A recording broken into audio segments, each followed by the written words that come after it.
audio jungle.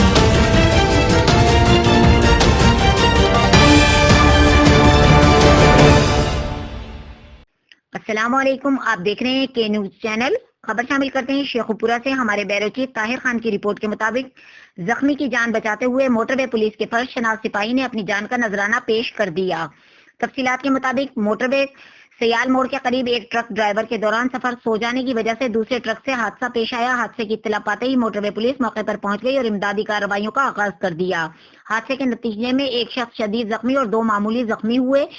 امدادی کارروائی کے دوران ایک بس LEC 1086 نے اسسٹنٹ پیٹرول آفیسر نور محمد کو ہٹ کیا، جس کی وجہ سے APO نور محمد شدید زخمی ہو گئے، جنہیں ڈسٹرکٹ ہیڈ کوارٹر ہسپتال پنڈی بھٹیاں منتقل کر دیا گیا، جہاں وہ زخموں کی تاب نہ لاتے ہوئے خالق حقیقی سے جا ملے. بس ڈرائیور اور عملہ حادثے کے موقع پر سے فرار ہونے میں کامیاب ہو گئے. نور محمد APO کے سوگواران میں بیوی اور 4 بچے شامل ہیں. DIG موٹر وے اشفاق احمد نے واقعے پر انتہائی رنج و غم کا اظہار کرتے ہوئے سوگواران سے ہمدردی کا اظہار کیا.